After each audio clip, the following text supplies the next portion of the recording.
bonsoir plutôt à toutes et tous. On espère que vous avez passé une très bonne journée sur le Festival du Livre et que vous avez encore un petit peu d'énergie à passer avec nous. On va passer 1h30 ensemble sur cette table ronde sur les villes en transition. Et donc la manière peut-être pour vous expliquer un petit peu comment on souhaite fonctionner, de nous commencer un échange pendant environ 50 minutes, puis vraiment vous laisser le temps pour intervenir, pour poser vos questions, et va être vraiment dans un échange avec vous. Voilà, et donc moi je suis Clotilde, je vais co-animer cette table ronde, je fais partie d'un collectif qui s'appelle WeShare. Je suis ravie d'être là, et tout simplement parce que cette table ronde, elle s'inscrit dans un contexte un petit peu particulier pour mon collectif, pour les travaux qu'on a menés, et je vais laisser ma collègue Chloé vous raconter un petit peu ça. Merci beaucoup, bonsoir. Donc moi je m'appelle Chloé, je fais partie d'une structure qui s'appelle Collab Studio, et ensemble on a, pour vous remettre un peu le contexte de cette table ronde, on a réalisé une étude sur les territoires pionniers de la transition. Et on a le plaisir d'avoir des représentants de deux d'entre eux ce soir, que sont Montsartou et Wungersheim. Le troisième, c'était Grande-Synthe.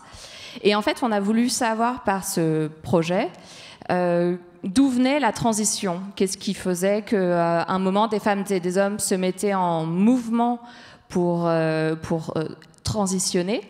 Et puis, qu'est-ce qu'on apprenait de cela, et surtout, comment on le transmettait. Donc voilà, c'est de ces thèmes dont on va parler ce soir. J'en profite pour rapidement présenter les personnes qui sont autour de la table. Donc, à ma gauche, Jean-Claude Mensch, Mergundersheim, pardon. Pierre Aschieri, maire de Montsartou, Gilles Perrol, adjoint au maire de Montsartou en charge de la politique alimentaire, et Benoît Bringer, qui est journaliste et réalisateur et qui est là au festival aussi pour présenter son livre « Recettes pour un monde meilleur ». Donc je propose qu'on commence tout de suite avec les premières questions, et nous on aime bien toujours commencer par éclairer les termes, et notamment ce terme de transition qui n'est pas anodin. Donc nous on aimerait commencer par vous interroger tous les quatre sur ce que ça veut dire d'être en transition. Être en transition en tant qu'individu, mais aussi en tant que peut-être représentant de territoire, et ce que ça veut dire après pour un territoire de se mettre en transition. Peut-être que Pierre voulait commencer par répondre, ou Jean-Claude. Bon, c'est à moi l'honneur. Alors, qu'est-ce que ça veut dire transition pour moi ou pour nous dans notre commune ? Disons d'abord, nous vivons dans un système totalement consumériste qui ne laisse plus de place ni au sentiment, ni à l'émotion, ni à toute forme de spiritualité ou de connexion avec la nature. Voilà, on appelle ça comme ça. Donc, il convient de changer de système. Et pour moi, la transition, c'est tout simplement commencer à se transformer, à se changer soi-même, à faire sa propre introspection et trouver donc les solutions intrinsèques pour aller vers un autre modèle. Et ça veut dire aussi transformer la société, quoi. C'est le changement, carrément.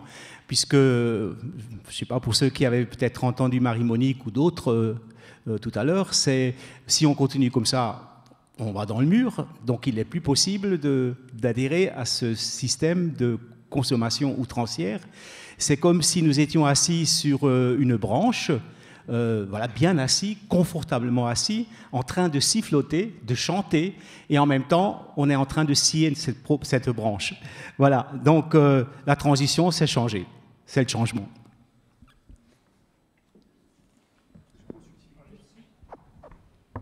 Bien, alors je souscris complètement à ce qu'a dit Jean-Claude. Mais néanmoins, j'ai essayé de décliner au niveau de Montsartou. Alors, pour ce qui est de la ville, une définition qui est la mienne et que je partage, c'est de dire que c'est très pratique ce que je vais dire là. C'est qu'une ville en transition, une ville dont la politique est axée sur la transition écologique, c'est une ville qui ne possède pas d'élus à l'environnement. C'est une ville où il n'y a pas de délégation spécifique à l'environnement. C'est une ville dans laquelle toutes les actions se font par le prisme de la préservation de l'environnement. Que ce soit du bout de trottoir qu'on va faire jusqu'à les cantines scolaires et autres. C'est vraiment la ligne de conduite, c'est la ligne de force de la politique de la commune. Après, on pourra décliner, mais ce n'est pas encore le moment. Donc c'est le premier point. Et puis, à titre personnel, je n'aurai pas la même réponse que Jean-Claude. Moi, je dirais que c'est plutôt un atavisme en ce qui me concerne. Je n'avais pas le choix, de toute façon. Étant le fils d'eux, voilà. Je n'ai pas eu besoin de faire de transition parce que je suis né dans la transition et je l'ai accompagné. Enfin, voilà. Donc, c'est effectivement une expérience personnelle que l'on peut avoir qui peut être très différente en fonction du cadre, en fonction du lieu où on vit. Voilà, je pense que chacun d'entre vous aurait aussi une définition très personnelle en fonction de son expérience. Voilà pour ce qui est de ma réponse. Et Benoît, peut-être tu veux nous donner ta définition ? Moi, je trouve qu'on est à un moment qui est très intéressant parce qu'on n'est plus à douter les climato-sceptiques, etc. Je pense qu'on a vraiment franchi un pas. Et depuis quelques dizaines d'années, de toute façon, la réalité nous saute au visage tous les étés, les inondations, les incendies, les canicules, et donc plus personne, d'ailleurs, dans le spectre politique ne conteste le climato-sceptisme, et en même temps, on a tous conscience maintenant qu'il y a un problème écologique, qu'on va dans le mur, qu'on est en train de scier la branche sur laquelle on est assis, et on est tous convaincus, mais à quel moment on franchit le pas ? Et à quel moment on n'est pas juste convaincu, mais on décide de changer évidemment soi-même dans ses comportements quotidiens. Comment on change et à quel moment on n'est pas juste ok, c'est vrai, il faut faire quelque chose et finalement on continue comme avant, quoi. Et c'est comment on réalise cette transition. Alors ça peut être des histoires personnelles. Moi personnellement, c'est la naissance de mon premier enfant qui m'a fait voir les choses différemment et j'ai commencé à m'intéresser à l'alimentation, à ce qu'on mettait dans son assiette, à la question de manger des animaux, à la question du monde en fait dans lequel il grandissait. C'était un déclic personnel. Et puis après, il y a les exemples. Et effectivement, Montsartou, sur lequel je suis venu en reportage, ou Grande-Synthe aussi, où je suis allé, sont des villes qui montrent l'exemple et qui cassent les idées reçues. C'est-à-dire que, je prends l'exemple de la cantine, donc qui est extrêmement important, et c'est une ville qui est extrêmement sensibilisée à cette question-là, mais évidemment que c'est des millions d'enfants qui mangent tous les jours à la cantine, c'est tout un tissu agricole qui travaille pour nourrir ses enfants, et donc c'est un levier extrêmement, extrêmement fort. Et pourtant, on entend aujourd'hui, ça coûte trop cher de faire mieux, c'est trop compliqué, et puis comme si c'était finalement impossible à changer. Et donc on a besoin de ces exemples. Donc la transition, voilà, elle passe par ces exemples, voilà, ce qui montre que finalement on peut y arriver. Et voilà, c'est à quel moment on se met en action. On a compris maintenant comment on se met en action.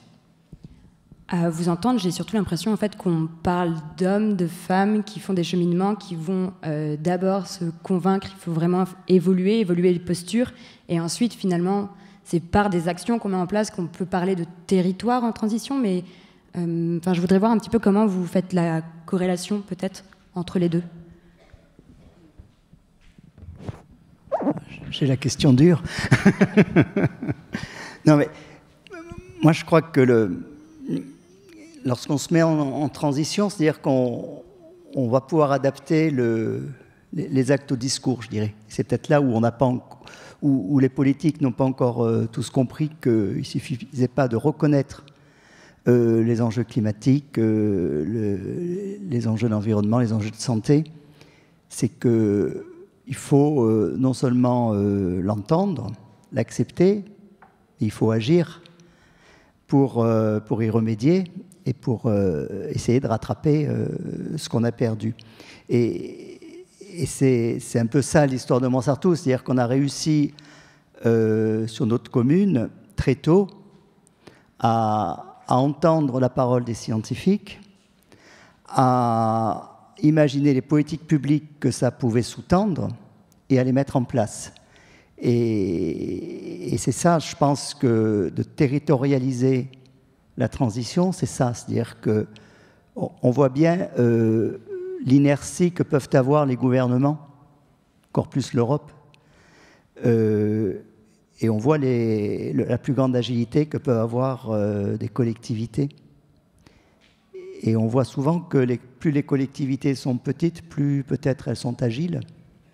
Et d'ailleurs, ça questionne sur la refonte de la carte administrative de la France, où on cherche à faire de plus en plus gros, de plus en plus fort. Comme on a fait dans la restauration collective, on est passé de cuisine par école à des grandes cuisines centrales. On passe de communes à des agglos, à des métropoles. On regroupe les agglos, on fait des métropoles, on fait de plus en plus gros pour être de plus en plus efficace. Et on est de moins en moins efficient, en fait. Et la transition, c'est trouver l'organisation qui permet de mettre en place des actions qui vont réellement changer les choses. Voilà, moi, c'est mon approche. Je voudrais réagir. Benoît, peut-être, quand tu entends Gilles, justement, évoquer cette question de la territorialisation, tu as pu aller voir dans de nombreux endroits dans le monde un petit peu ce qui s'y passait. Est-ce que tu fais le même constat, finalement, que les endroits où ça fonctionnait le mieux, c'était souvent des endroits plutôt petits, où il y avait une certaine agilité ? Oui, et en même temps, c'est-à-dire que voilà, l'enquête que j'ai faite dans ce livre, c'est de se dire comment on peut effectivement, en changeant notre modèle alimentaire, vraiment résoudre les principaux défis climatiques, mais aussi de santé qui font face à nous, qui nous font face. Et effectivement, je me suis rendu compte que il y avait une agilité dans les petites collectivités. C'est vrai, et Montsartou en est la preuve, mais que tout ça était applicable à plus grande échelle aussi. Et je suis notamment allé à Malmö, en Suède, qui a aussi beaucoup travaillé sur la question de la nourriture biologique dans les services publics, dans les cantines, dans les écoles. Donc c'est une ville qui a quand même une certaine importance, qui nourrit des dizaines de milliers d'enfants tous les jours dans les écoles. Et en fait, on s'est rendu compte que elle avait créé la demande avait créé de l'offre, c'est-à-dire qu'il y avait un effet d'entraînement très fort. En passant à une agriculture 100% biologique dans les cantines, ils avaient créé tout un tissu, créé une transition, le tissu agricole autour de la ville et plus globalement dans la région s'était converti pour répondre à cette forte demande et avait finalement permis à d'autres communes plus petites autour de pouvoir également passer au bio pour moins cher parce que ils avaient lancé cette petite boule qui avait grossi et finalement qui permettait, comme une tache d'huile comme ça, de se propager. Donc il y a une agilité dans les petites collectivités, mais en même temps, moi, ce que je constate dans cette enquête, c'est que c'est applicable à grande échelle dans un très grand nombre de cas. Non, je veux juste rebondir, parce que je ne voudrais pas avoir été mal compris. C'est pas parce qu'on est petit qu'on a été agile, c'est parce qu'on avait les compétences pour le faire et qu'on avait le contact direct avec les citoyens de notre collectivité. Et effectivement, ce n'est pas tellement une histoire de taille, c'est une histoire de niveau de compétences. Et en transférant des compétences à d'autres entités administratives comme les agglomérations et les métropoles, on dilue les compétences, on les éloigne des habitants de la commune. Donc voilà, parce que nous, on accompagne aussi des villes jusqu'à 700 000 habitants et ils font des choses. Donc effectivement, parce que sinon, ça serait à désespérer. Si on se disait qu'une grande ville ne peut rien faire, eh ben, on ne va jamais avancer. C'est simplement, c'est que les décisions se prennent au plus près de l'administration locale, qu'elle soit d'un village, d'une petite ville, d'une grande ville, mais pas en allant en déléguant à des entités supérieures artificielles non élues complètement par les citoyens. Et de ce que j'entends, c'est non seulement une question de compétences, mais ça semble aussi être une question d'organisation de territoire et d'être capable de trouver, et c'est ce que tu disais Benoît, des filières aussi qui sont à même de répondre aux besoins et notamment aux besoins alimentaires. Et j'ai l'impression que dans vos démarches, vous avez aussi tenté pour pallier peut-être à l'absence de présence de ces filières, de les reconstruire un peu du tout au tout? Est-ce que, par exemple, tu peux nous parler de l'exemple d'Ungersheim, de ce que vous avez fait aussi pour reconstruire cette filière? Donc la configuration d'Ungersheim géographique n'est pas la même que Montsartou. C'est la plaine, voilà, tout est plat.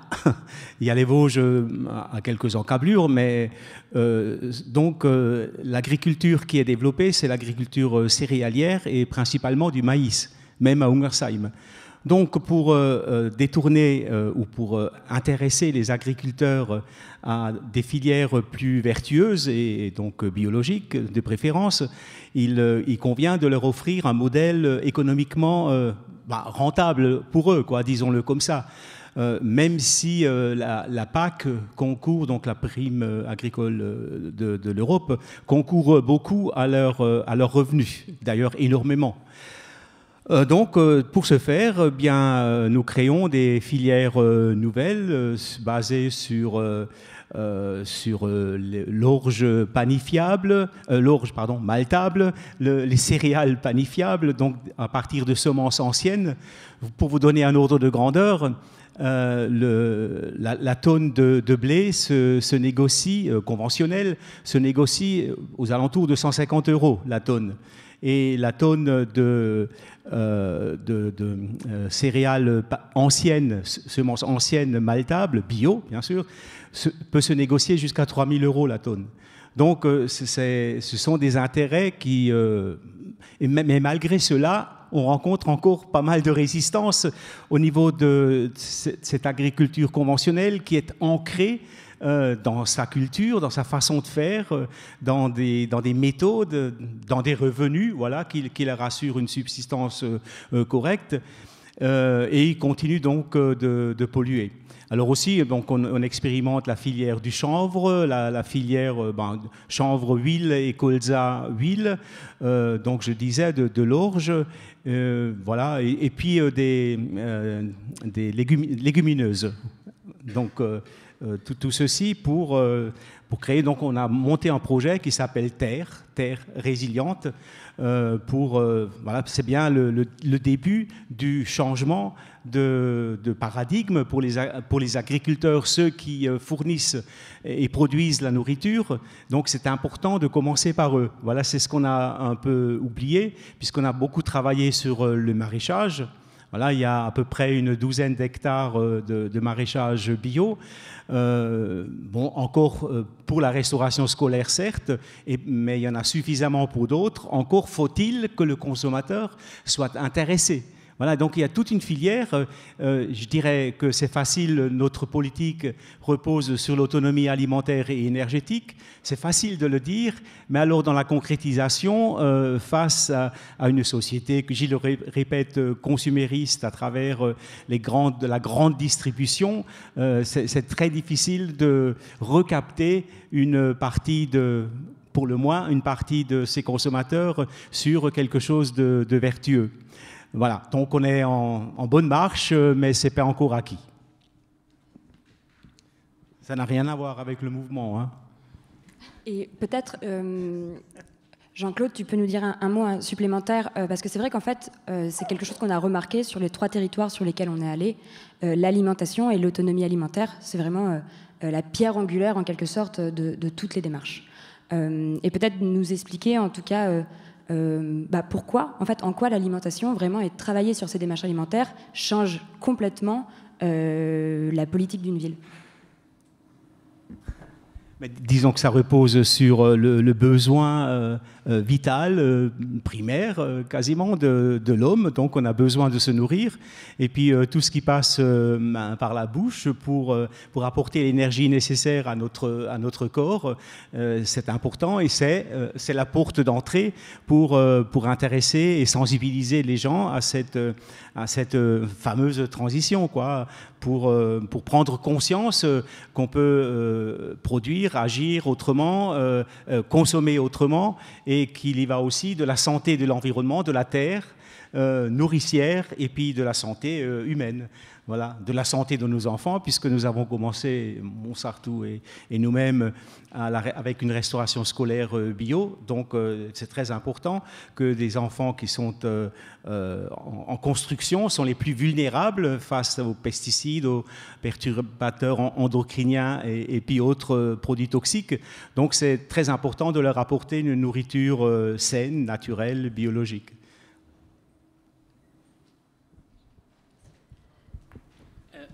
En fait, la question alimentaire, elle est évidemment centrale parce qu'on se rend compte que tous les grands défis sont liés à ça. Et c'est vrai que l'alimentation a des impacts, enfin notre système alimentaire actuel a des impacts considérables, autour de 20, un peu plus de 20% des émissions de gaz à effet de serre produites par l'homme qui sont issues de notre système alimentaire. Évidemment, la question des pesticides qui sont issus de notre système alimentaire, les grandes questions de la déforestation, la perte de la biodiversité et la 6e extinction qu'on connaît aujourd'hui, avec une accélération considérable de la disparition des espèces, sont dues en grande partie par le système industriel qu'on a mis en place au lendemain de la Seconde Guerre mondiale, avec la monoculture, en détruisant les haies, en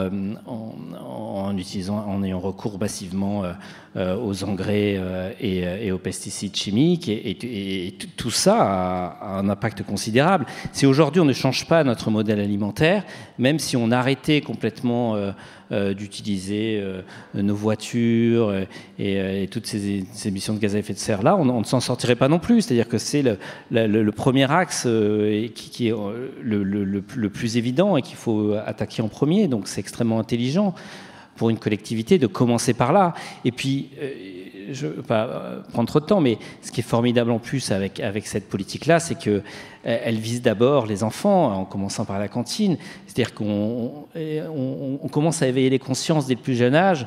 On leur montre que c'est possible, on leur montre qu'on peut bien manger, on leur montre qu'on peut faire ça de manière joyeuse, de manière gourmande, que finalement la transition, c'est pas quelque chose on nous retire pas des choses avec la transition, on peut nous apporter des nouvelles choses, c'est pas forcément dur, voilà, ça peut être aussi joyeux et c'est génial de commencer avec les enfants et l'alimentation permet ça parce que voilà, c'est quelque chose qui est simple à comprendre aussi. Et Gilles, peut-être par rapport justement pour rebondir sur les propos de Jean-Claude aussi, sur le fait que par l'alimentation, on peut aussi sensibiliser le consommateur qui est par ailleurs, qui a accès peut-être pas forcément à une alimentation bio et qui n'est pas sensibilisé à ces thèmes. Est-ce que le retour d'expérience de Montsartou par l'école et donc par les enfants, tu peux nous le partager pour voir comment vous avez réussi à élargir votre public cible par cette démarche? Oui, et peut-être une petite précision avant, toujours pour continuer dans les définitions. Ta question me fait penser à une précision. Une ville en transition, c'est déjà une ville qui s'oblige à l'exemplarité dans toutes ses décisions, dans tous ses actes, pour être, ce que disait Pierre au début, pour être en cohérence avec les enjeux climatiques. Et c'est aussi une autre différence où on voit que ce n'est pas complètement intégré par tous les élus, parce qu'on en parle de plus en plus, effectivement. Mais l'exemplarité de ce qu'ils ont dans leur cantine, de ce qu'ils ont dans leur mobilité, de ce qu'ils ont dans leur énergie qu'ils utilisent au niveau de... voilà, par exemple, Montsartou est NERCOP depuis plus de 10 ans. Donc voilà, c'est tous ces actes, ces actions cumulées qui font la transition. Après, effectivement, nous, la bonne découverte qu'on a eue en travaillant à fond sur la cantine, en ayant une cantine 100% bio, et en créant un observatoire pour regarder ce que ça donnait, et ça c'est important aussi de pouvoir évaluer ces politiques publiques, c'est qu'au bout de quelques années, 87% des familles ont déclaré avoir modifié leurs pratiques alimentaires à partir de la cantine. Et quand on leur demande de préciser quel a été le plus fort vecteur du changement, ça a été la parole de l'enfant. C'est-à-dire ce que les enfants ont raconté de la cantine. Ça veut dire que le travail des animateurs de la ville de Montsartou qui accompagnent les enfants ont fait leur job. C'est-à-dire que non seulement on les nourrit bien, mais on leur explique pourquoi on les nourrit peut-être un peu différemment de la maison ou de ce qui se faisait avant, et pourquoi.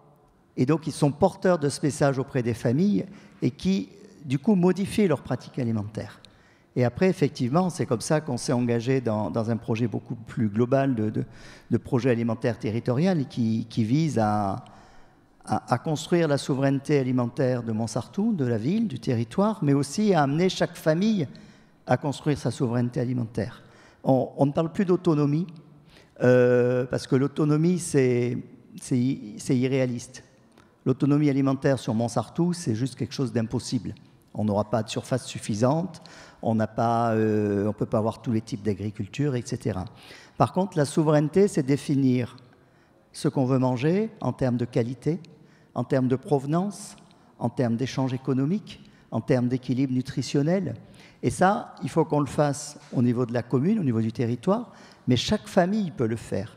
Et si on accompagne au niveau éducatif chaque famille à définir sa souveraineté alimentaire, eh bien, petit à petit, elle va changer son équilibre alimentaire, avoir une alimentation moins carnée, plus végétale, plus bio, plus cuisinée maison. Et on sait, c'est ce qu'on fait à travers les défis famille alimentation positive, c'est-à-dire qu'on amène les familles à manger plus bio, plus local, sans dépenser plus, parce qu'il faut... Si le bio est plus cher à l'achat, on sait qu'on récupère le surcoût en modifiant ses pratiques alimentaires et de consommation. Je me tourne du coup vers Jean-Claude une fois de plus, parce que je sais que le terme autonomie, vous l'avez à cœur. Et donc je voulais savoir si vous vouliez réagir en miroir au propos de Gilles.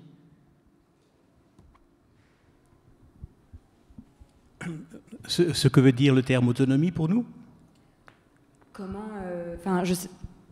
pour vous, en fait, en quoi, ce que veut dire l'autonomie pour vous et qu'est-ce que vous cherchez, en fait, quand vous parlez d'autonomie ? Oui, effectivement, donc nous avons construit un programme d'action qui repose sur 3 grands piliers qui sont l'autonomie alimentaire et l'autonomie énergétique pour la commune, ainsi que l'autonomie intellectuelle.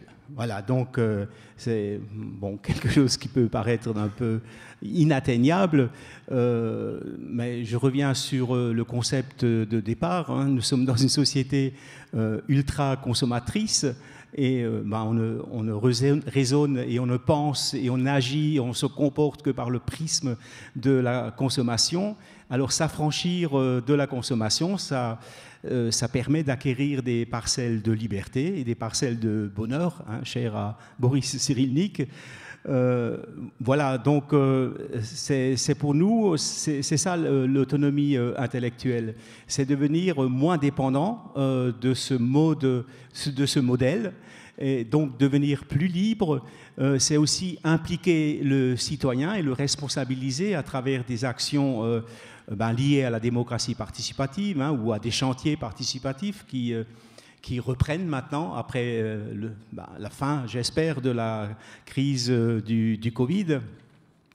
Donc voilà, à partir de l'alimentation, pour prolonger un peu ce que vous avez dit tous les deux, à partir de l'alimentation, à partir de l'autonomie, l'énergie, en ce qui concerne la provenance, la production de l'énergie sur notre territoire, qui doit correspondre à la consommation annuelle, puisque ce sont des énergies renouvelables, à la consommation de l'ensemble de la population, des artisans et de la zone industrielle incluse. Je pense qu'on y arrivera d'ici 2023, donc c'est bientôt.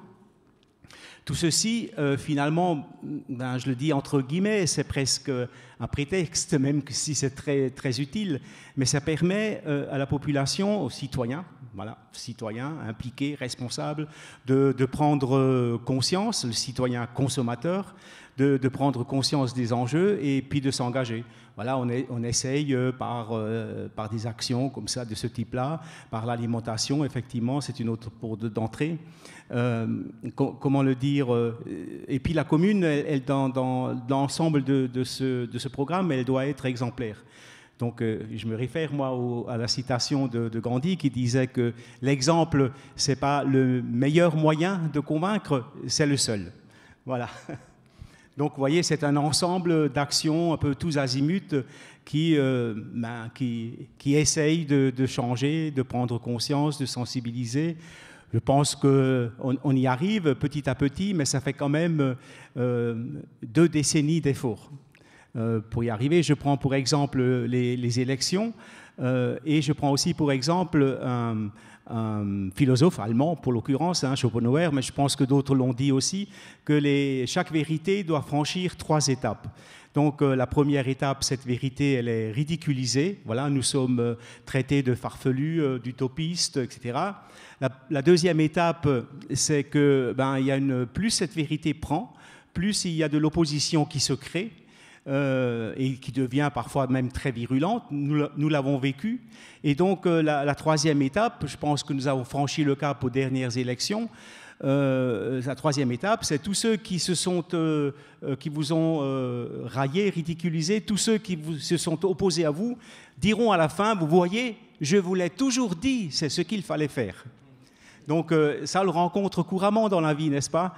Et puis, si je prends la courbe des élections, on est passé de 65% jusqu'à juste au-dessus de 50% pour revenir à 70%. Voilà, c'est un indicateur, c'est sans doute pas le seul, mais bon, avec une participation quand même assez conséquente, malgré la crise sanitaire.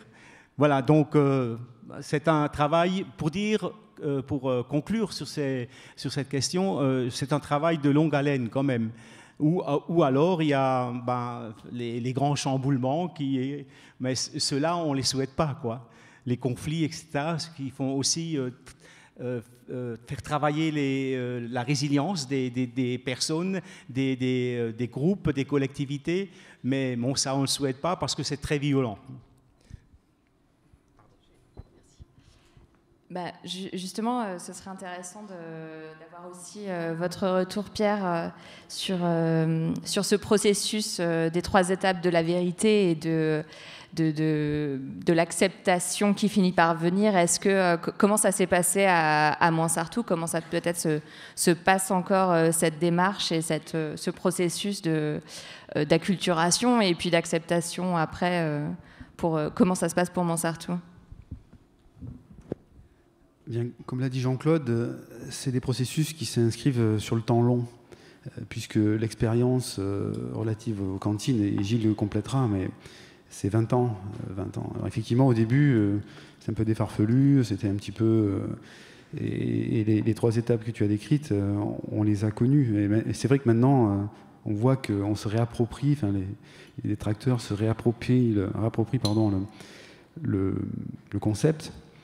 Mais là, il faut du temps pour installer ce genre de choses, mais malheureusement, on n'a plus tellement le temps. On voit très bien que les échéances, c'est à très court terme. Et il faut justement, je pense, et c'est ce que fait Gilles quotidiennement, il faut se servir des exemples qui marchent pour aider les collectivités qui veulent passer dans la transition, enfin se lancer dans la transition, pour accélérer les choses, pour que ça soit opérationnel le plus rapidement possible. On ne peut pas se donner 20 ans, on peut pas donner 20 ans de nouveau pour que la totalité des collectivités ait une alimentation responsable, durable. Il faut impérativement les aider, les accompagner pour justement s'affranchir de toutes les étapes que tu as décrites précédemment et pour aller tout de suite à l'acceptation générale. Et c'est un des axes sur lesquels nous travaillons, enfin je dis nous, c'est Gilles qui porte ça depuis fort longtemps, et à mon sens c'est essentiel, parce que là on n'a plus le temps. Si on avait du temps, si on avait des perspectives plutôt comment dirais-je, positives, on pourrait peut-être se donner le temps de dire chacun peut développer son projet à l'échelle. Mais là, maintenant, enfin, de mon point de vue, il faut vraiment accompagner rapidement toutes les collectivités. On parle des cantines, mais c'est valable pour le reste, pour l'alimentation au sens large. Et je ne sais pas, peut-être que Gilles, tu veux en dire 2 mots, mais il y a un effet de catalyse qui se fait grâce à l'expérience qu'on a sur le territoire et qui permet peut-être aux collectivités d'aller beaucoup plus vite que ce qu'on a fait. Oui, non, c'est évident. Et d'abord, pourquoi on partage d'autres projets? j'évoquais hier avec Cyril Dion qu'en 2007, avec Pierre Rabhi, il avait lancé le mouvement des colibris à Montsartou dans le cadre du Festival du Livre. Et effectivement, ce que font Grande-Synthe, Ungersheim, Montsartou, puis d'autres villes en France, c'est hyper intéressant, c'est sûrement la bonne voie. Mais ce n'est pas ça qui va changer le monde, ce n'est pas ça qui va nous être à la hauteur du défi qu'on a à relever dans le dérèglement climatique, mais aussi dans le dérèglement social et puis dans les problématiques de santé qu'on a à gérer. Pour ne prendre que trois difficultés, il y en a bien d'autres, au niveau économique notamment. Et en fait, c'est simplement si toutes les collectivités du monde changent leurs pratiques qu'on arrivera à relever le défi. Toutes les collectivités et tous les individus du monde. C'est-à-dire que c'est chacun qui doit faire sa part.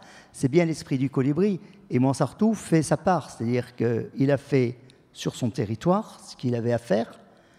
On a encore des choses à faire. On n'est pas les premiers de la classe. On a encore plein de choses à faire, même si on a pris un peu d'avance. Et notamment, arriver à installer des agriculteurs sur la Côte d'Azur, c'est un vrai défi qu'on n'a pas encore relevé à la hauteur de ce qu'on voudrait, loin de là. Mais par contre, partager déjà notre prise de conscience, notre vision, les outils qui ont marché, ce qui a marché chez nous avec d'autres territoires, ça va permettre d'être un accélérateur et un multiplicateur de réussite et de transition. Et c'est ce qu'on fait.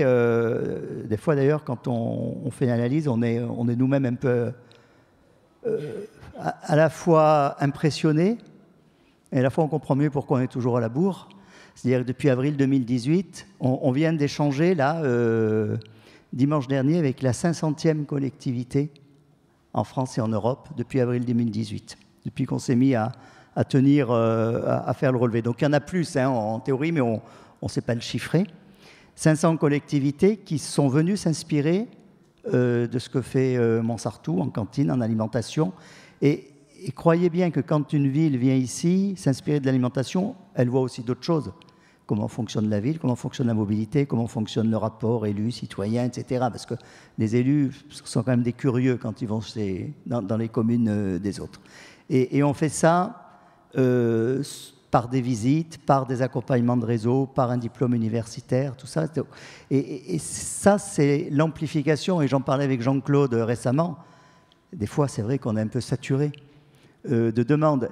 Et du coup, nous, on a changé un peu de manière d'accompagner. C'est-à-dire que quand on accompagne des gens plus longtemps, comme avec le diplôme universitaire ou avec le réseau Biocantines au niveau européen ou Cantine durable territoire engagé au niveau français, on forme pendant 2 ans des collectivités qu'on veut emmener à être des têtes de pont sur leur territoire, dans leur pays, dans leur région, pour qu'on soit de plus en plus nombreux à pouvoir partager, parce que c'est cet effet boule de neige qu'aime bien Malou Gourdon, qui effectivement, c'est exponentiel après. Et c'est ça qu'il faut qu'on arrive à atteindre, et dans l'année, les 2 ans, les 3 ans qui viennent. Et est-ce que déjà vous voyez justement cette évolution? Parce que justement, ça fait un moment qu'il y a ce souci en fait de la diffusion des apprentissages, etc. Et est-ce que sur les dernières années, vous l'avez dit, vous avez accompagné de nombreuses collectivités, on voit vraiment des évolutions sur ces sujets? Oui, quand on a formé en 4 ans 70 chefs de projet avec l'Université Côte d'Azur, c'est 70 collectivités qui ont maintenant un chef de projet qui travaille dans ce sens. Quand on a accompagné une dizaine de collectivités européennes, on retrouve une régie municipale à Troyes en Bulgarie, à Torres Vedras au Portugal. Il y en a une qui va se préparer à Liège en Belgique. Et puis on fait travailler le bio en restauration collective, on fait prendre conscience de la nécessité de conversion de l'agriculture, de préservation des terres, des espaces, parce que la première des choses à faire en agriculture, c'est de préserver les terres agricoles de l'urbanisme, parce que sur la Côte d'Azur, c'est trop tard, on le sait tous ici, mais il y a des endroits où c'est encore possible. Et voilà, c'est tout ça qu'on partage. Et oui, toutes ces villes, elles avancent, elles construisent. Il y a actuellement un peu plus de 20 régies agricoles qui produisent en France, plus donc une au Portugal et une en Bulgarie.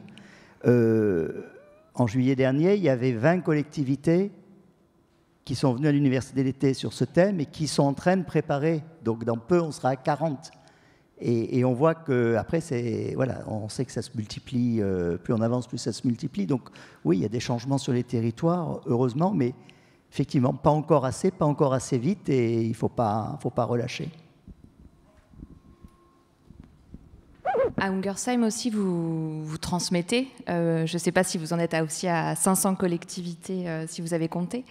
Mais du coup, c'est quoi un peu les enjeux, ou peut-être on voit que finalement, mais c'est une question pour Gilles aussi, vous êtes organisé, vous avez structuré de la connaissance, vous avez mis des dispositifs en place. On voit que le point de bascule n'est pas encore là. C'est quoi aujourd'hui peut-être les limites de l'accompagnement que vous, en tant que collectivité, vous pouvez faire, et comment est-ce qu'on pourrait atteindre ce point de bascule, comment on pourrait passer à l'échelle plus vite? Tu l'as mentionné, Gilles, en début de cette discussion, comment on peut parvenir à passer ce cap? Bien, nous avons d'abord essayé de faire basculer l'opinion de la commune. Donc c'était notre premier objectif, hein, d'entraîner un maximum de citoyens dans cette aventure, ce qui, je pense, est plutôt réussi. Et puis, naturellement, comme nous avons été à un moment donné très médiatisés par le film Qu'est-ce qu'on attend, en l'occurrence, hein, de Marie-Monique Robin, ça nous a valu beaucoup de curiosité, beaucoup de visites. Et puis, bon, effectivement, la question de la cantine, c'était avant le film, hein, la restauration scolaire bio, ça fait 13 ans maintenant. Donc c'est 100% bio tous les jours de la semaine. D'ailleurs, il faudrait, quand j'ai entendu Gilles, il faudrait un peu reprendre l'évaluation, parce que c'est tellement banalisé maintenant que ce serait important de redonner un coup de fouet et de faire la démonstration du bienfait de cette opération. Voilà. Ensuite, donc, de ce fait-là, nous sommes beaucoup sollicités, sauf pendant la crise sanitaire. Là, ça reprend. Alors, c'est un peu tous azimuts, hein. Là, il y a 15 jours, c'était 35 architectes qui étaient intéressés, puisque, bon, on a aussi travaillé sur un éco-hameau, zéro carbone, qui est réalisé, quoi.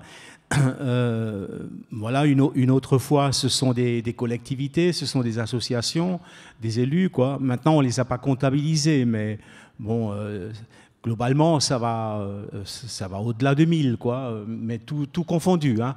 Voilà. Donc, nous sommes sans doute au même niveau que Montsartou, mais sauf que derrière, et c'est justement là que ça pêche, les gens viennent voir, les collectivités élues, associations, viennent voir, se renseigner, et puis ça s'arrête plutôt là, quoi. Dire derrière, il faudrait une formation, un accompagnement pour qu'ils puissent aller plus loin, quoi, pour qu'ils ne s'arrêtent pas en chemin. Ou pour qu'ils n'en restent pas là, quoi. Ils ont simplement été étonnés, satisfaits, ils disent bravo, ils s'en vont, quoi. C'est pas ça le but, quoi. Le but, c'est effectivement que ce soit reproductible ailleurs, avec les atouts des différents territoires qui ne sont pas les mêmes partout, quoi. Mais partout, il y a des atouts, et partout, le principe de la transition peut être appliqué. Oui, je rejoins Jean-Claude. Effectivement, structurer l'accompagnement des autres collectivités ou porteurs de projets est primordial, hein. Nous, on a eu la chance de pouvoir le faire parce que on a eu des financements en ce sens, notamment avec le programme européen Urbact, hein, qui nous a fait travailler avec les designers des publics, où on a construit un module de transfert de notre expérience en alimentation avec 8 entrées qu'on travaille. Parce que c'est forcément systémique, hein, la transition aussi. Et donc, il faut pouvoir l'analyser, l'évaluer et le transformer en module de transfert. L'idée, bien sûr, de ne pas faire du copier-coller, mais d'être des déclencheurs, effectivement, sur les capacités qu'ont chaque territoire. Après, ce qui manque, c'est là où l'État, des fois, n'est pas au rendez-vous. C'est-à-dire que si vous voulez amplifier ce que font les territoires, ils donneraient des moyens pour financer l'innovation des territoires et les moyens pour partager les résultats de l'innovation, les résultats réussis de l'innovation. Et en fait, à la place de ça, on vivote en faisant sans arrêt des appels à projets pour essayer de financer des postes qui vont fonctionner et on passe une énergie folle à remplir des dossiers administratifs, à rendre des comptes administratifs, au lieu de mettre l'énergie sur le partage de la transition. Alors, il y a une nouvelle expérimentation qui est en cours, hein, avec le Forum pour l'avenir franco-allemand, où, alors on est au début hein, du processus pour Montsartou, mais où les États français et allemands ont signé un accord, un traité, pour essayer d'aller chercher sur les territoires des idées de politique publique. Donc, on verra ce que ça donne dans 2 ans. Mais 2 ans, c'est long. Et des idées, les territoires en sont pleins. Mais moi je lance un défi à l'État français ou à l'Europe, ce qui serait encore plus efficace. Financer, donner les moyens de l'innovation sur les territoires, donner carte blanche aux territoires pour innover de nouvelles politiques publiques, les évaluer et partager celles qui ont donné les résultats escomptés. Et ça serait un vrai changement de paradigme et une vraie transition des politiques publiques d'État. Gilles, effectivement, il faut le droit à l'expérimentation sur les territoires et les moyens de ces ambitions. Les 2 moyens, les moyens financiers, les marges de manœuvre qu'on a perdues. On ne veut pas faire... pas pleurer ici sur les problèmes de la baisse des dotations, mais c'est une réalité. Hein. C'est-à-dire que l'argent, il faut aller le chercher maintenant en répondant à des appels à projets. Et c'est compliqué, ça prend du temps. Et les collectivités n'ont pas forcément l'ingénierie pour répondre à ces appels à projets. Et sur les aspects réglementaires, quoi. On croule sous les règles qui se contredisent, qui s'empilent, et on n'arrive pas. C'est extrêmement complexe. La décentralisation, elle a existé. Et maintenant, la vraie contre-révolution, c'est la recentralisation, qui ne dit pas son nom, puisque quand on écoute les politiques à un certain niveau, tout le monde dit que c'est la commune, c'est là où bat le cœur de la République, c'est l'agilité, ça c'est des mots, quoi. Mais dans la réalité, on n'a pas les éléments qui nous permettent d'avoir cette agilité, cette facilité à mettre en œuvre de l'expérimentation qui est complètement adaptée au territoire, quoi. On a besoin de faire reconnaître la spécificité. Et pour ce faire, il nous faut un tout petit peu de marge de manœuvre, à la fois réglementaire et à la fois financière. Et c'est assez facile. Hein. Pour l'État, il suffirait de remonter un peu la DGF, par exemple, la dotation globale de fonctionnement. C'est quelque chose qui nous était attribué et qu'on a quasiment perdu. Je ne sais pas pour ce qui concerne si c'est pareil, mais enfin, voilà, quoi. Permettait de fonctionner, permettait d'avoir de l'innovation à l'échelle vraiment de la commune. Donc c'est simple pour l'État, au lieu de faire des grands discours, donnez-nous des marges de manœuvre, à la fois financières et à la fois réglementaires, et les territoires sauront être imaginatifs, être audacieux, et la transition se fera très rapidement. Je vois le temps passer. Peut-être on voulait aussi vous interroger finalement sur ces questions de transmission. Aujourd'hui, on est au Festival du Livre. On voit bien aussi que les livres, la culture, les arts ont un rôle très fort aussi pour véhiculer justement en fait, ces nouveaux récits, de nouveaux imaginaires et aussi de passer des messages. Et donc là, je m'adresse directement plutôt à toi, Benoît. Comment finalement aussi ton enquête, le travail de terrain que tu as pu mener, ça te permet aussi énormément de diffuser plus largement. Et on revient un petit peu finalement sur le début de la discussion quand on parlait de posture individuelle et le fait que la transition, ça concerne tout le monde. Oui, parce que bon, des enquêtes, des documentaires qui reprennent des exemples, c'est effectivement essentiel, parce que d'abord, ça permet de faire connaître ces exemples à d'autres collectivités. Je pense aussi que c'est ça, quand il y a une médiatisation sur Montsouartoux ou Grande-Synthe, etc., ça va intéresser d'autres communes. Mais effectivement, c'est comment on dépasse cette limite, comment on va au-delà de ça, comment on monte à une échelle encore plus grande. Et il y a une transmission, et vous entraînez d'autres élus, d'autres collectivités, mais effectivement, on a 10 ans en gros pour y arriver, pour réduire les émissions de gaz à effet de serre par 2, et donc il faut vraiment que ça soit massif. Et en fait, quand les politiques ne sont pas là, et quand la volonté politique manque, le seul moyen, c'est que ça vienne des consommateurs, des électeurs, des citoyens.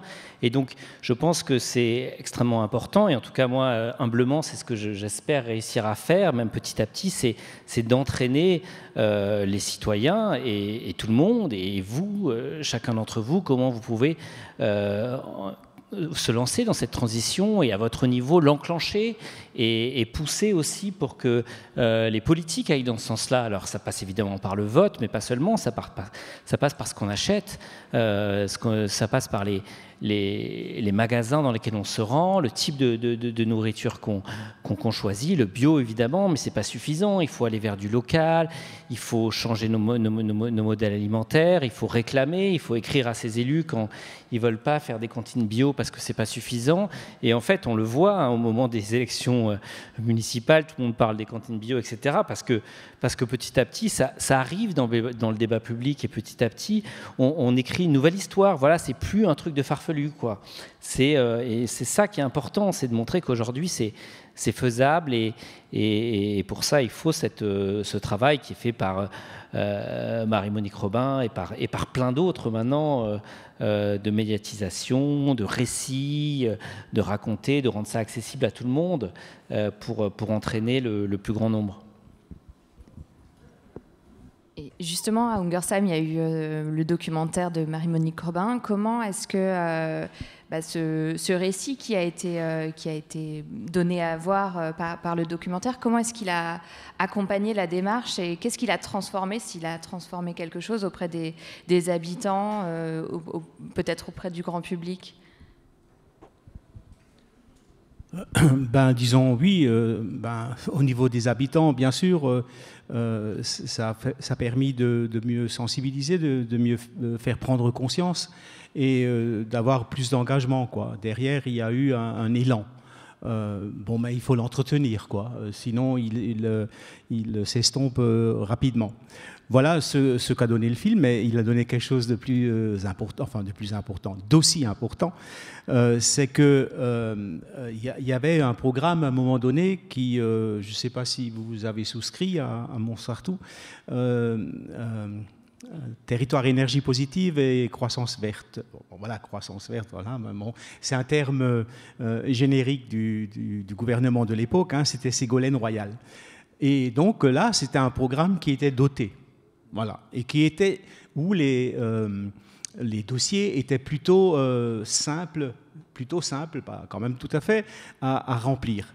Et donc, ils se sont rendus compte au ministère à l'époque que grâce à ce film a été projeté, et puis que la commune d'Ungersheim n'était pas ni candidate ni titulaire de ce programme, et qu'il fallait l'engager rapidement, quoi.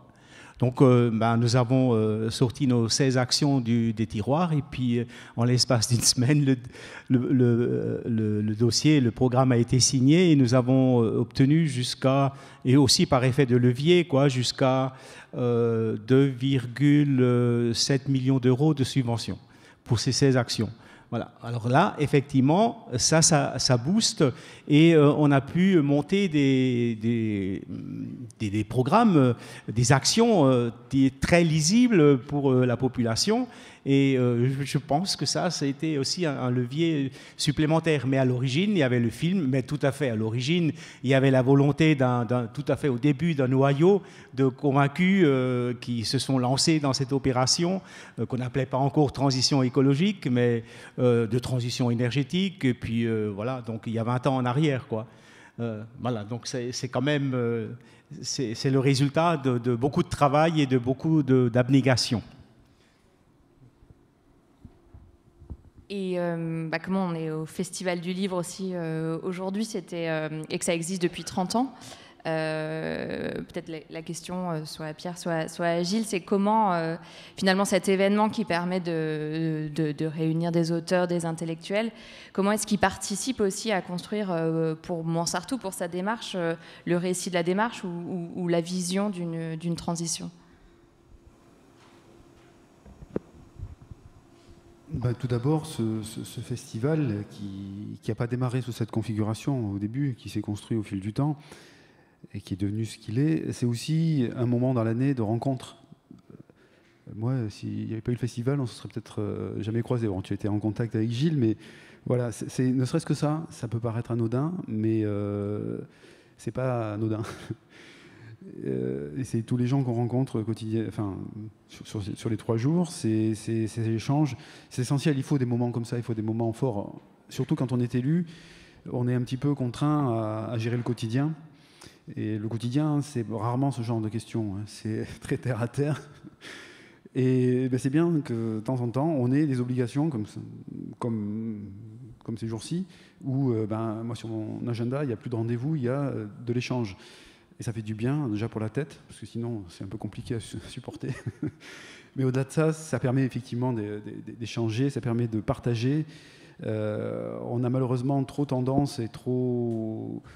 c'est comme ça, hein, l'habitude de travailler en silo, les élus, on a des communes, on est dans notre mode de fonctionnement, on ne sait pas exactement ce que font des fois les communes voisines et qui ont pourtant des fois des expérimentations qui sont très intéressantes. Il y a très peu de temps d'échange. Et voilà, ça y participe énormément, quoi. S'il n'y avait pas le festival, ça serait un manque à gagner certain pour nous et pour le devenir. Et je ne sais pas, il faudrait refaire le film à l'envers, mais je pense qu'il y a eu des moments importants à l'occasion de ces festivals qui ont marqué des étapes, des paliers, des rencontres, toujours pareil, quoi. Voilà, c'est essentiel. Au-delà du côté sympathique, de se retrouver, de discuter, il y a des prises de conscience qui se font chez tout le monde, chez les élus, chez les gens qui viennent ici. Voilà, il faudrait en faire plus souvent, je ne sais pas, pour que ça aille plus vite. Un par mois. Ouais. Non, puis ça fait culture commune, ça fait connaissance et culture commune. Et ça, c'est important parce que quand on a dit que la collectivité devait être exemplaire, mais chacun doit changer. Et du coup, et puis des fois, le changement que pourrait proposer la collectivité peut être contraignant. Je veux dire, donner sa place au vélo sur la Côte d'Azur, c'est pas simple parce qu'on est très en retard sur les transports en commun. Et ben voilà. Mais comprendre l'enjeu d'une politique cyclable à Montsartou, ça peut aider aussi à l'acceptation du partage de l'espace nécessaire de la voirie, par exemple. Donc ça, c'est hyper important. Et donc ça nous met en contact aussi avec... moi, je sais que ça m'a beaucoup nourri dans mes visions de construction de politique publique. Je veux dire, tous les gens qui viennent débattre ici, même si malheureusement, en tant que bénévole, on assiste... très très peu au débat, mais on fait des rencontres, comme dit Pierre, et on construit des visions. Et c'est ça qui nourrit nos politiques publiques. Donc voilà, ça c'est vrai que le festival... Moi, j'ai toujours présenté quand je présente le projet alimentaire de Montsartou, dans les déclencheurs, il y a la crise de la vache folle, il y a le travail d'André Aschieri sur sa commission parlementaire sur les enjeux de santé et environnement, et il y a le Festival du Livre. Et ça, c'est les 3 piliers du changement de la politique alimentaire de Montsartou. Merci. On va se tourner désormais vers l'audience. Je ne sais pas si sur Facebook on peut poser des questions. Je ne sais pas. En tout cas, vous êtes là et on voudrait vous laisser la parole. Si les projecteurs pouvaient aussi se tourner pour qu'on ait un peu moins chaud, je vous avoue que ça serait pas mal. Mais voilà. Est-ce qu'il y a des questions? Oui. Ah, il y en a plusieurs. Oui, on peut peut-être en prendre 3 à la fois. Tout à fait. Ouais, très bonne idée.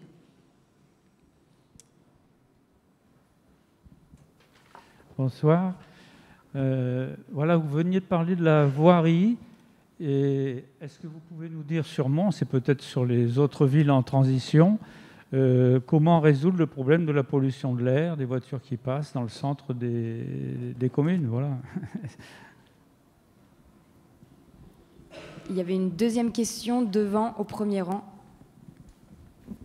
Le monsieur.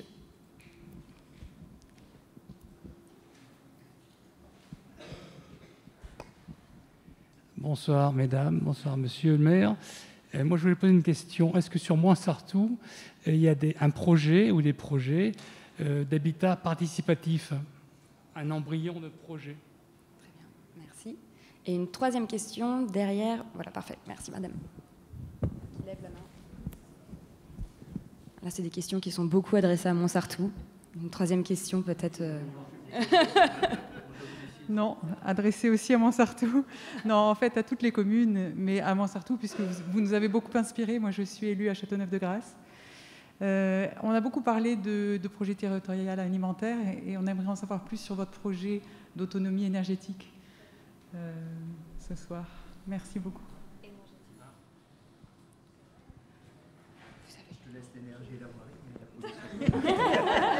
Alors, rapidement, sur les éléments de réponse concernant la voirie, c'est de contraindre la voiture, en fait, la contraindre, c'est-à-dire à la ralentir. Alors déjà, sur la commune, toutes les voies communales sont à 30. On met des chicanes, on met des dodanes, on met tout ce qu'on peut pour décourager finalement les automobilistes. Alors, c'est pas très sympa parce que malheureusement, il n'y a pas toujours d'alternative. Hein. Comme l'a dit Gilles, c'est compliqué. Le transport en commun sur la Côte d'Azur, il est quasi inexistant, enfin en tout cas inefficient. On travaille à ce que le vélo ait plus de place. Alors évidemment, tout le monde ne pourra pas prendre le vélo, mais enfin, il y a une bonne partie des automobilistes qui pourraient prendre le vélo. Mais c'est ça, c'est d'essayer de contraindre l'automobiliste et donc d'éviter, et d'ailleurs on ne le fera plus, de créer de nouvelles voies, de nouveaux accès automobiles. Ça, c'est concernant la voirie. Et ensuite, concernant l'habitat participatif, effectivement, il y a eu à plusieurs reprises des volontés de faire de l'habitat participatif sur la commune. On a toujours dans l'idée d'accompagner, alors ça sera un projet qui sera porté par des citoyens, mais on est engagé dans cette démarche-là.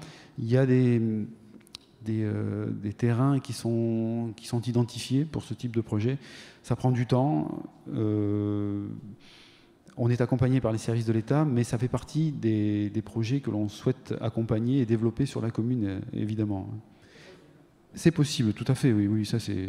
Après, ça peut être un projet purement privé, hein, je veux dire, quelques personnes se regroupent, achètent un ou deux terrains adjacents et peuvent créer eux-mêmes leur propre projet d'habitat participatif. La commune, elle n'a pas forcément son mot à dire, mais elle peut être aussi facilitatrice en travaillant avec les services de l'État, en facilitant certaines choses. Et là, on est engagé dans cette démarche. Mais ça prend un petit peu de temps, mais on y travaille. Et enfin, la troisième question, elle était... L'énergie, c'était plutôt pour toi. Alors en tout cas, oui, je vais quand même souligner, tout à l'heure, on l'a dit, qu'il y a des communes qui se lancent dans la transition. Et la question qui avait été posée de savoir est-ce que vous le voyez, on le voit clairement sur le territoire, dans la région, et en particulier Châteauneuf est exemplaire dans cette démarche-là, puisque vous avez très rapidement aussi, vous êtes venu voir ce qui se faisait à Montsartou, vous avez complètement adhéré au projet, et ça fait partie des communes de la région, du département, qui ont une vraie politique ambitieuse et concrète et sincère, quoi. C'est pas de la com. Voilà, moi je vous cite très souvent en exemple d'ailleurs en disant que voilà, Châteauneuf fait partie des communes qui sont d'ores et déjà vraiment engagées, et on en est vraiment ravis. Et si en plus on a pu participer à un certain moment à ce que vous puissiez se lancer dans cette démarche, on en est encore plus heureux. Voilà. Je ne sais pas, tu voulais parler, Gilles? Non? Tu allais parler de l'énergie aussi. L'énergie, oui, alors on est moins avancé, on n'est pas en autonomie encore sur Montsartou, mais on a déjà réalisé un premier projet qui va se développer, c'est de l'autoconsommation collective sur les bâtiments, d'ailleurs à côté, sur la médiathèque et l'école maternelle à côté. C'est comme son nom l'indique, autoconsommation. Les panneaux solaires sont installées et la production d'énergie électrique est consommée par les bâtiments. Et l'idée, c'est d'étendre ce principe d'autoconsommation à l'ensemble des bâtiments de la ville et d'y associer aussi les citoyens qui voudraient se lancer dans la démarche. Il y a maintenant la possibilité de le faire. L'État n'est pas toujours un frein, il a facilité les choses et on peut désormais envisager de créer vraiment une communauté des producteurs, consommateurs à l'échelle du territoire. Il y a des choses qui sont désormais possibles et on va y travailler très rapidement. Enfin, on est dessus, quoi, en tout cas. Voilà. Jean-Claude, vous voulez dire un mot peut-être sur ce que vous avez mis en place sur Ungersheim, sur les questions de transition énergétique? Oui, puisque la question a été posée sur l'habitat participatif. Donc c'est pareil, hein, on a mis 5 ans. On est parti sur un projet d'habitat participatif, coopératif, donc en créant une coopérative d'habitants. Et finalement, à chaque réunion, il y avait le noyau qui restait. Et il y a d'autres qui venaient, certes, mais on n'arrivait pas à créer un groupe compact qui est fidèle. Et parce que justement cette notion de coopérative où on devient propriétaire de parts sociales mais pas de la maison ou de l'appartement, donc c'est pas inscrit dans notre culture. On veut être propriétaire de sa maison. Voilà, le temps qu'on comprenne, on a passé 2 ans quand même, et puis ça s'est traduit ensuite par une société civile immobilière d'attribution qui a acheté le terrain à la commune à un tarif favorable. Et puis, donc, c'est cette société civile qui a ensemble construit avec un architecte selon les desiderata de chaque famille. Donc, c'est assez exemplaire de ce point de vue-là. Et puis, bon, maintenant, c'est un groupement qui se réunit. Bon, le concept, c'est le mieux vivre ensemble. Voilà, on trouve toutes les catégories sociales dans ces 9. Il n'y en a que 9. Il y a 15 en gestation, là, actuellement. Voilà ce que je voulais dire pour l'habitat participatif, comme quoi c'est pas simple, hein, parce que ce sont des personnalités humaines qui doivent se réunir, se concilier et travailler dans le consensus, quoi, sinon ça ne fonctionne pas. Et ensuite, pour l'énergie, eh bien, nous, dans la plaine d'Alsace, contrairement à ce que peut penser, enfin, surtout chez nous, dans la zone entre Mulhouse et Colmar, nous sommes au pied des Vosges, les points culminants des Vosges, et on bénéficie d'une pluviométrie qui est à peu près pareille que la vôtre. Voilà. Mais seulement, on a moins d'ensoleillement, quoi. On a quand même 20%, mais bon, voilà, il n'y a que 20% en moins. Et on ne jure que par le soleil. Donc, il y a à peu près actuellement des centrales solaires pour une production de 11 à 12 gigawattheures. Donc, vous voyez un petit peu, c'est déjà relativement important. Et puis, donc, il y a une unité de méthanisation, mais ça, c'est la particularité des territoires, hein. Nous, on peut le faire, sans doute qu'ici, c'est plus difficile.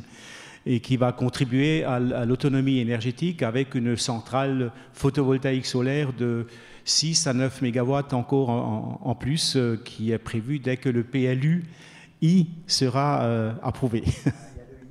Il y a le I derrière, oui. Simplifier les choses. Tout le problème. On a encore du temps pour peut-être une autre série de questions. Oui, bonsoir à tous. Vous parliez d'alimentation, d'énergie, de mobilité. Avez-vous d'autres axes pour passer en transition? Est-ce que l'assainissement écologique fait partie des axes envisagés sur les différents territoires?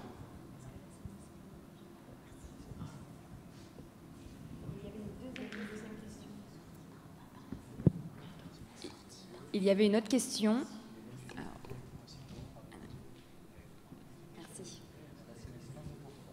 Bonsoir.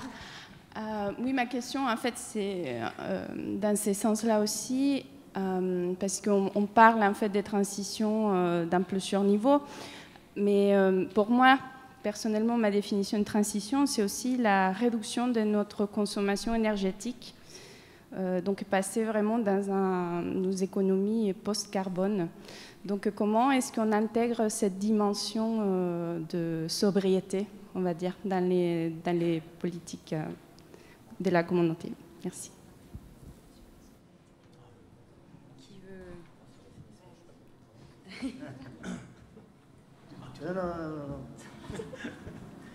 Donc sur la question de l'assainissement, effectivement, les stations d'épuration classiques ne retiennent pas un certain nombre d'organismes, dont particulièrement les médicaments qui se retrouvent dans le milieu aquatique. Donc voilà, on a opté pour, à une petite échelle certes, pour l'assainissement par phytoépuration, donc par la rhizosphère, hein, des roseaux. Et bon, ça fonctionne plutôt bien, mais c'est encore à une petite échelle. Bon, après, il y a le lagunage, etc., quoi. Le mieux, c'est de ne pas consommer de médicaments. Bon, voilà, il y a aussi les pesticides, etc., quoi. Ensuite, sur la question de l'énergie, de la sobriété énergétique. Effectivement, c'est un élément important. Donc là, on travaille avec les écoles, et les associations aussi, le personnel communal, et on lance des défis de diminuer la consommation d'un certain pourcentage, disons ça comme ça, quoi. Bon, on est arrivé quand même sur une année à moins 10%. Mais pour les écoles, ce qu'il y a de particulier, avec l'implication, encore une fois, des enseignants, des parents d'élèves, une partie, pas tous, et donc forcément des enfants, c'est que l'excédent qui est réalisé est reversé à la coopérative scolaire. Donc il y a un engouement qui est pas négligeable, quoi. Et puis ça fait partie de l'éducation des enfants. Pour les associations aussi, mais dès qu'on lâche la bride, hein, hop, ça repart. Donc la sobriété énergétique, c'est un travail constant. Il faut s'y atteler tout le temps pour acquérir de nouvelles habitudes.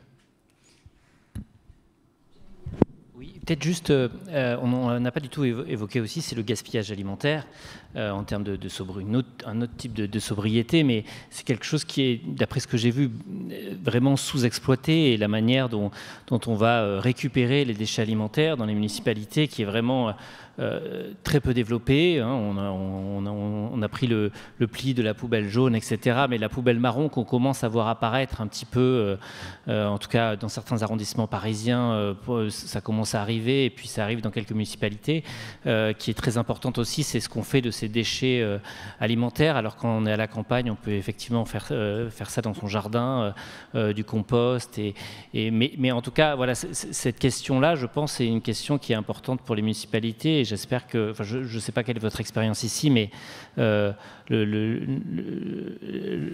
gaspillage alimentaire est une cause très très importante aussi d'émissions de gaz à effet de serre, et c'est quelque chose sur lequel il faut s'atteler aussi, et on peut tous travailler là-dessus aussi, personnellement. Oui, c'est hyper important ce que tu dis, Benoît. Le gaspillage alimentaire, c'est à peu près un tiers de la production alimentaire dans le monde. Quand on a dit ça, on voit l'impact. Quand on sait que l'agriculture et l'industrie alimentaire est le plus fort impact sur le réchauffement climatique, et un tiers de ce qu'on produit, on le produit pour rien. Donc déjà, si on produisait juste la quantité dont on a besoin, on diminuerait d'un tiers l'impact de l'agriculture et de l'industrie agroalimentaire sur le réchauffement climatique. Et c'est pas, enfin, moi je ne défends pas forcément la valorisation, parce que si on investit trop dans la valorisation, après on va avoir besoin suffisamment de volume pour faire fonctionner les installations qui valorisent. Alors que sur l'alimentation, sur le gaspillage alimentaire, on devrait arriver à quasiment zéro déchet. Et ça, c'est la sobriété. Et dans les cantines de Montsartou, on est passé de 147 grammes à 30 grammes par repas. La moyenne en France, c'est autour de 150. Hein. On était comme les autres, on est descendu à 30 grammes. Et effectivement, on a tellement diminué le poids de nos poubelles que la question d'un composteur ou d'une valorisation de ce reste alimentaire ne se pose presque plus. Parce que l'engagement que ça demanderait pour le peu de volume qu'il y a n'est pas cohérent. Donc, diminuer le gaspillage alimentaire, ça peut se faire dans les cantines, ça peut se faire chacun chez soi, ça peut se faire dès la production, parce qu'un tiers est gaspillé dès la production, soit par mauvaise conservation, mais ça c'est dans les pays les plus pauvres, soit par tri des produits non conformes, dits non conformes. Une tache sur un fruit, une bosse, pas de calibre pour entrer dans la bonne dimension de la cagette, etc. Ça va au rebut. Et tout ça, il y a de l'énergie humaine, il y a eu de l'énergie environnementale mise dedans. Donc voilà, c'est sur la sobriété, effectivement, sur l'alimentation aussi, c'est extrêmement important, sur l'énergie aussi, bien sûr. Oui, on m'a fait remarquer que je n'avais pas répondu sur l'assainissement. Alors, par chance, nous, sur la commune, on n'a pas d'industrie polluante, et en tout cas, celles qui pourraient l'être sont en ce qu'on appelle redevance spéciale, donc elles traitent elles-mêmes leurs propres effluents, ce qui fait qu'on n'a que des effluents domestiques à traiter, et qui se traitent très bien de façon biologique. Donc la station d'épuration, c'est une station biologique, ce sont les bactéries qui dégradent la matière organique, et on est toujours à 100% de traitement, de qualité de traitement, et les analyses de l'eau, parce que l'effluent donc se jette dans la Morachonne, les analyses de l'eau en amont et en aval de la station sont meilleures en aval. C'est-à-dire qu'il y a la dilution, finalement, la station d'épuration améliore la qualité des eaux de la Morachonne, qui est, bon, entre parenthèses, c'est pas une rivière exemplaire, donc c'est assez facile d'améliorer la qualité, mais quoi qu'il en soit, voilà, ce qui est rejeté dans le milieu naturel est de qualité complètement normée et exempt de métaux lourds et autres, puisqu'on n'a pas d'industrie et on n'a pas non plus d'établissements de santé qui génèrent beaucoup de médicaments et autres, d'antibiotiques qui sont difficilement traitables, justement, qui ne sont pas très bons pour les bactéries, puisqu'ils sont pathogènes. Voilà. Je m'excuse, il va falloir que vous filiez sur le prochain temps. Voilà, et je dois passer sur autre chose, oui. Peut-être juste un dernier mot, éventuellement, sur ces villes en transition. Est-ce que quelqu'un aurait un dernier mot, quelque chose qu'il n'aurait pas évoqué?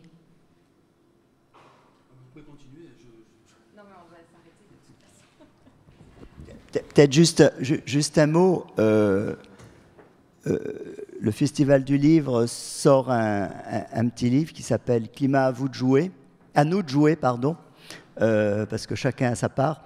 C'est effectivement le résultat de toutes les fresques du climat qui ont été faites pendant un an sur Montsartou. Et je crois, enfin moi en conclusion, j'aimerais dire que voilà, ou redire, parce que c'est quelque chose que j'ai déjà évoqué, voilà, c'est que si tout le monde s'y met, on a une vraie chance de limiter la casse. Je ne vais pas jusqu'à sauver les meubles, mais de limiter la casse. Mais seulement il faut s'y mettre vite. Et donc voilà, vous êtes là, vous allez sûrement faire votre part, mais il faut convaincre sans arrêt, partager, convaincre. Et avoir le courage de changer ces pratiques. Parce que c'est que ça. Hein. Et après, on s'y fait. Moi, je vais effectivement aller dans ce sens-là. Et je pense que ce qui est très important, c'est la prise de conscience, quoi.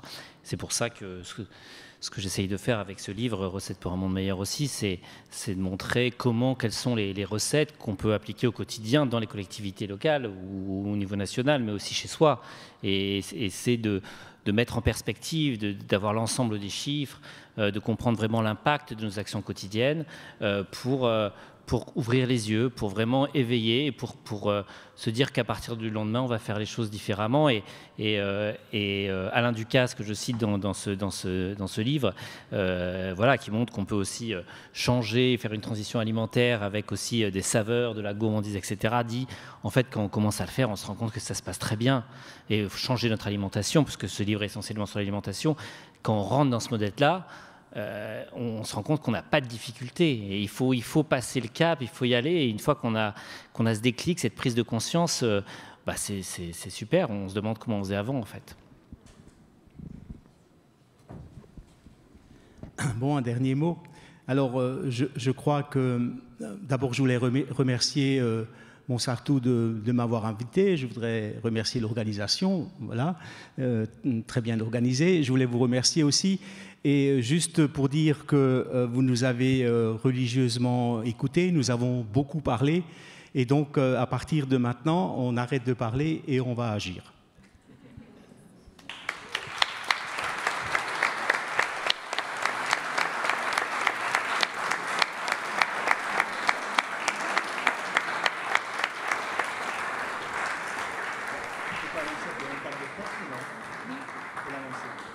Alors, il y a une table de presse à la sortie, donc vous pouvez retrouver nos intervenants, enfin Benoît, entre autres. Mais on va t'accompagner, Benoît, pour poursuivre aussi les discussions. Voilà. Merci à tous.